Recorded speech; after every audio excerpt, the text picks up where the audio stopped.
Está ali, Jochebed, totalmente frustrado na vida dele, tudo que ele conquistou foi tomado por Roma, e ele está andando, e acontece que o questor Licínio Minúcio, questor era uma posição política alta dentro do Império Romano, ele coloca assim, todos os judeus que estão frustrados, que querem reclamar alguma coisa, iremos ouvir e restituir as vossas reclamações.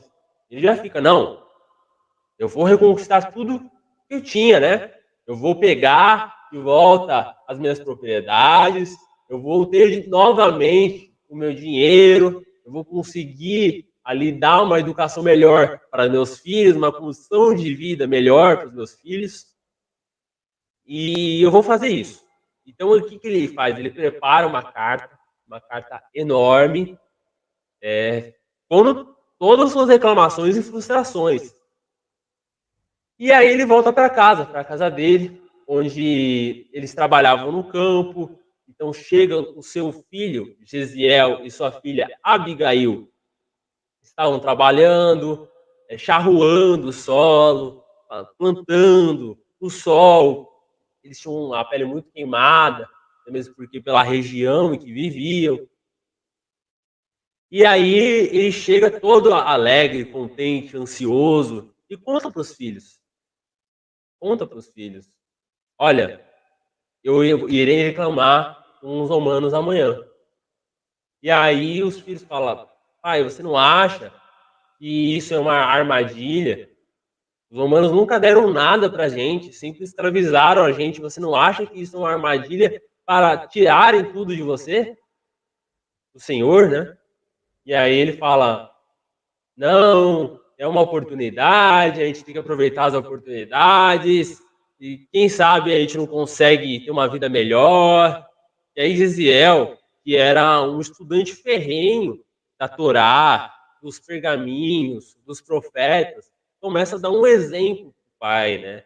Começa a citar Jeremias, começa a citar Isaías, falando, né? Que a justiça, ele fala, a justiça é divina, a justiça dos homens são falhas. Então, a justiça é minha, como diz em Jeremias. E, entre outras coisas, dá um exemplo vívido, lindo, de declarações para o próprio pai. E o pai determinado, não mudou em nada. Olha, eu entendo, escutei, mas olha, eu vou lá reclamar.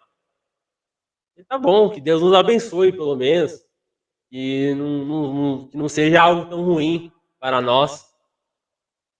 E aí, chega no outro dia, e aí ele vai em frente ao questor, manda a carta para lerem para o questor, porque ele falava aramaico, o questor falava, né, o latim romano, e aí é lido para o questor. O que ele achava que seria um bem, o questor olha para ele e sentencia. Ah, você está reclamando do que você perdeu? Então você não vai ter nada, você vai ter o que reclamar mesmo. Eu vou pegar todas as suas propriedades e você vai virar um moribundo na rua. É isso que vai acontecer com você. E aí ele começa a chorar, pedir perdão, e sem querer ele encosta no questor, né, nesse Licínio Minúcio. Ah, isso enfurece. Quem é você para encostar em mim? Eu sou um romano. Dê 20 bastonadas nele. Então eles pegam um pedaço de pau bem grande, né? É o famoso cacete que a gente fala. E batem na mão dele, batem no rosto dele. Na hora que bate no rosto dele, corta aqui o supercílio. E começa a espirrar sangue. E o sangue encosta nas túnicas do romano. Ele fala, bata mais, porque agora ele sujou com esse sangue sujo em mim. Acaba com o velho.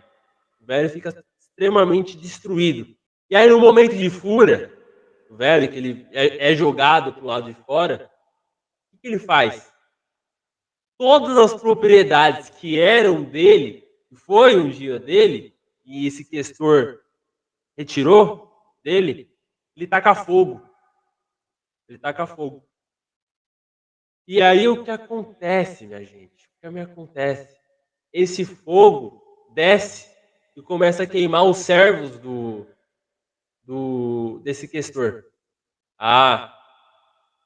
O que acontece? O filho dele, o Jesiel, foi ajudar a socorrer, sem saber que foi o pai que tacou fogo nessa propriedade. Se queimou todo, o filho dele, os braços para ajudar, e conseguiu salvar alguns, mas alguns morreram. E aí chega a noite, o pai dele estava chorando, e aí chega Jesiel falando: olha, eu ajudei a salvar, queimaram ali as propriedades do questor. E aí o pai fala: olha, fui eu que fiz isso. Eu que fiz isso e agora acabou. Eles retiraram a minha propriedade e eu quis vingança. E aí Gisele fala: em que parte você não entendeu, meu pai? Eu falei para você, nas escrituras estava ali, a justiça é minha e não do homem. Você não consegue compreender que era um momento da gente dar a sua aprovação, dar a sua fé para o divino? Você não entende que era um momento de sacrifício, de renúncia? Em algum momento ele iria nos recompensar? E aí ele fala: não, que Deus nos abençoe, mas iremos sofrer as consequências agora. E aí não dá poucas horas, descobre que foi o Jochebed que fez aquilo, e manda prender não só o Jochebed, manda prender o Jesiel, porque o Jesiel, no momento que viu que ia prender o pai dele, fala: não foi meu pai, foi eu. E aí o Jochebed fala: não, fui eu, não leve meu filho. Aí o questor, enraivecido, cheio de ódio, fala: leve os dois. E aí a menina começa a chorar. Tem a menina? Leva a menina também, vai ser aprisionada no calabouço também. E leva os três. Nessa atitude do pai deles, os três foram presos. E aí é lida a sentença de flagelo até a morte. O que acontece, gente? As flageladas que os romanos davam não é uma corda que doía com a força, que arrebentava as costas. Na ponta deles, do flagelo romano, era feita de osso, e uma ponta deles tinha uma faca afiada. Então, no momento que batia, saía para fora tendão, saía para fora articulação. Imagina ter essas partes do corpo expostas ao ar. Doía muito, era uma perda de sangue tremenda. As pessoas que eram crucificadas morriam antes de ser crucificadas no flagelo. O próprio Cristo foi flagelado várias vezes. Então, ao subir a cruz, provavelmente Cristo já estava praticamente semi-morto. Tanto que ele desmaia carregando a cruz nas costas. Porque ele perdeu muito sangue no flagelo. E aí o que acontece? Flagelam o pai deles morre, já era velho, já tinha sofrido pancadas, ele morre. O primeiro flagelo foi o questor que deu nele, e pega no pescoço, rasga, né, o pescoço dele, e ele morre asfixiado. O Jesiel, ele apanha, e aí ele pede para Deus: por favor, pede para os guardas: por favor, a minha irmã não. E aí ele olha para a irmã dele: ore nas orações que nós aprendemos quando era pequeno, ore agora. E ela faz uma linda oração. Essa linda oração que ela faz é tão bonita, aquela voz de renúncia, aquela voz de sofrimento, que os guardas ficam estarrecidos com o que estava acontecendo. A menina era muito jovem. A diferença de idade entre Jesiel e Abigail era entre 6 anos. Então, se ela tinha 12, Jesiel já tinha seus 18, já era um jovem. Já. E aí o que acontece, gente? Os guardas ficam com dó da menina, levam a menina para fora e falam: olha, o seu pai e seu irmão, a vida deles acabaram.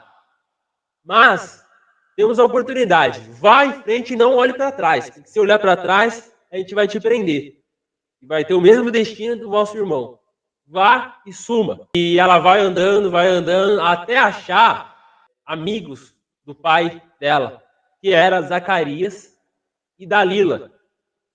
E eles veem da situação da menina, eles a adotam como se fosse a sua filha. Virou filha adotiva desse casal. E o que acontece com Gisele? Gisele apanha, e aí o questor fala: não, já que o menino é forte, vamos fazer ele escravo das galeias. Vamos fazê-lo ajudar os nossos navios a andar. Vai ser um dos escravos, que a sua vida vai ser só isso. E se por acaso adoecer, e se por acaso fraquejar, vai morrer no mar. Ele ficava ali embaixo, e ali dentro, gente, era terrível a questão de higiene, existia ratos, isso era terrível, porque era um monte de homem, imagina, um monte de homem junto, ali suando, o fedor, e a higiene era muito pouco, então muita gente adoecia. E o Gesiel ficou anos ali. Ele animava todo mundo, ele tinha um espírito de fé muito grande. Então as pessoas estão ficando cansadas dele. Se anime, irmão, estamos aqui servindo a Deus, estamos aqui nesse flagelo, estamos aqui nessa aflição, porque Deus espera algo melhor para a gente, estamos nos sacrificando por Ele. Tinha muita fé.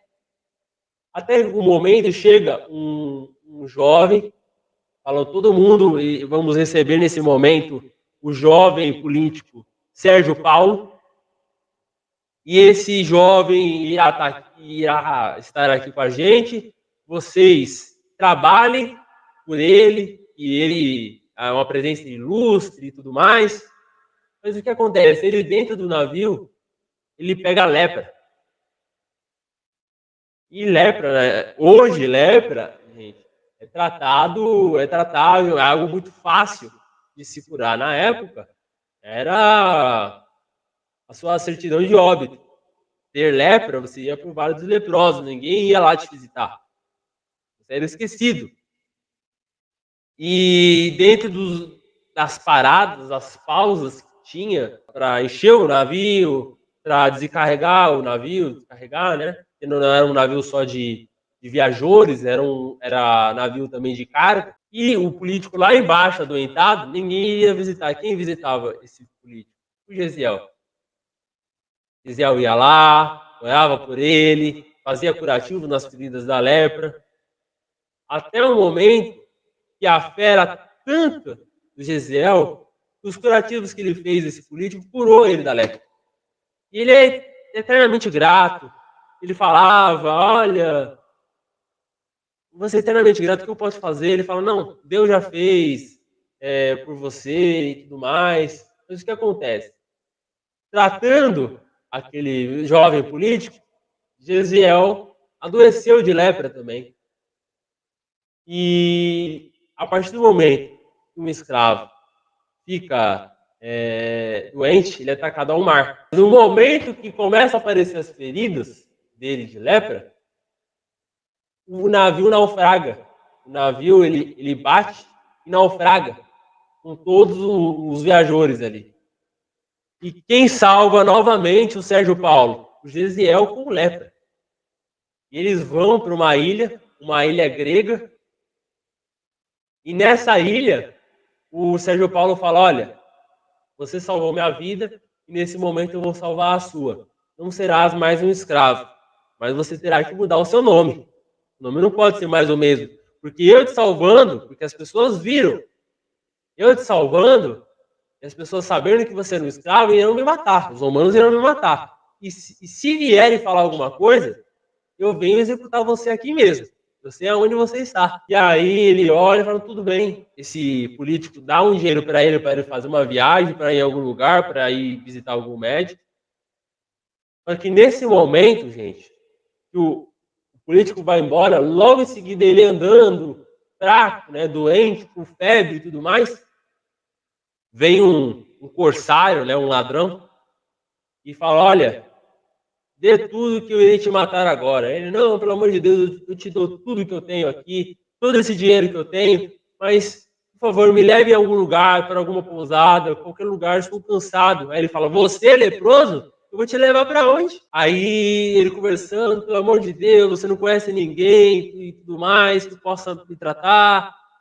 E aí ele fala, olha, eu conheço uns galileus que vivem ali em Jerusalém, vai dar uns dias de viagem, mas eu consigo te levar lá, te deixo lá, e lá é cheio de doente mesmo, eles não vão se importar que você é leproso. E aí ele, tudo bem, toma todo o meu dinheiro, tudo que eu tenho aqui, me leve lá, por favor. E aí ele leva. Ele leva.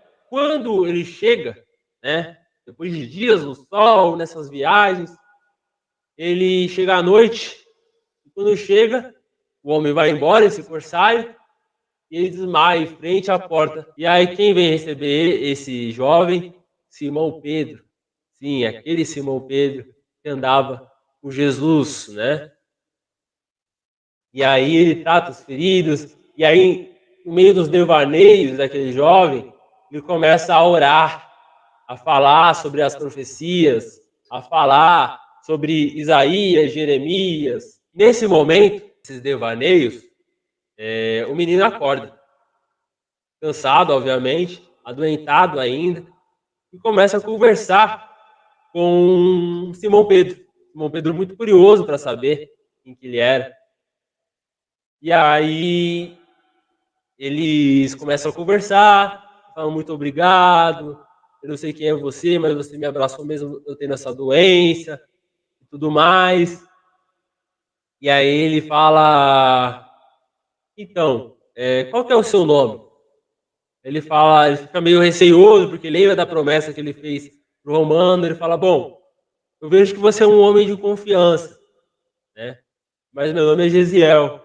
E aí ele conta toda a história dele, e aí ele fala que ele sempre estudou muito as leis, firmemente, porque ele esperava a vinda do Messias. E aí Simão Pedro fala, ora, você não sabia que o Messias já veio? Ele, como assim já veio? O nome dele era Jesus de Nazaré. E aí Gesiel começa a chorar. Meu Deus, onde eu posso conhecer o Messias? Eu queria conhecer ele. Eu sempre estudei a minha vida toda, desde a minha juventude. E aí Simão Pedro olha ele com um olhar meio misericordioso e fala, olha, o Messias já morreu, foi crucificado. Aí conta toda a história de Jesus, né? Já que Simão Pedro é um dos companheiros mais próximos de Jesus. E aí ele fala, mais de um ano, né? Foi crucificado aqui mesmo em Jerusalém, os ladrões e tudo mais. E aí, depois de toda a história que Simão Pedro conta para Gesiel, ele, lembrando dos textos sagrados, ele fala a seguinte passagem: levanta-se-á como um arbusto verde na gratidão de um solo árido, carregado dos opróbrios e abandonado dos homens, coberto de ignomínias, não merecerá consideração. Será ele quem carregará o fardo pesado de nossas culpas e sofrimentos, tomando sobre si todas as dores. Parecerá um homem vergado sob a cólera de Deus, humilhado e ferido, deixar-se-á conduzir como um cordeiro. Mas desde o instante que ofereceu a sua vida, os interesses do Eterno hão de prosperar nas suas mãos. E aí, esse pedaço, gente, é o capítulo 53 de Isaías, que foi um dos profetas que profetizou a vinda de Jesus e falou como seria a morte de Jesus. Então, ele lembrou dessa passagem, o momento que falou que Jesus foi crucificado entre os ladrões e tudo mais. E aí, Israel ficou estarrecido, falei, encontrei o tesouro da minha vida, tudo que eu procurava. E aí o Simão Pedro fala, olha, se quiser, eu vou oferecer o Evangelho de Levi. Levi é Mateus, gente. Mateus Levi o nome dele, né? Ou Levi Mateus, ninguém sabe mais ou menos como que é a ordem, né? Levi, Matiá Levi, o nome de Mateus. E aí ele fala, posso oferecer alguns pergaminhos de Levi.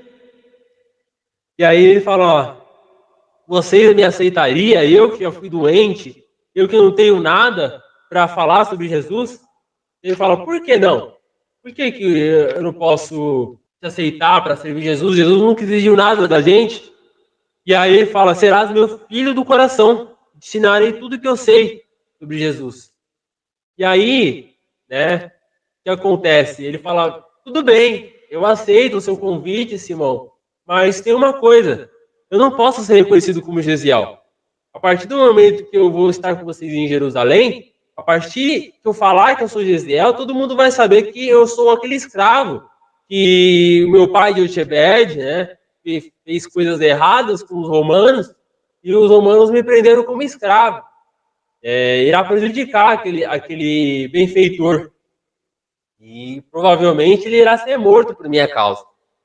E aí ele, raciocinando, fala, bom, já que você caiu numa ilha grega e veio uma viagem longa daqui até Jerusalém conosco, por que você não pega essa história e converte o seu nome? Seu nome, em vez de ser Gesiel, converta para o grego. Então, seu nome, a partir de agora, será Estevão. E aí ele, tudo bem, me chamarei Estevão. E aí começa a história, gente.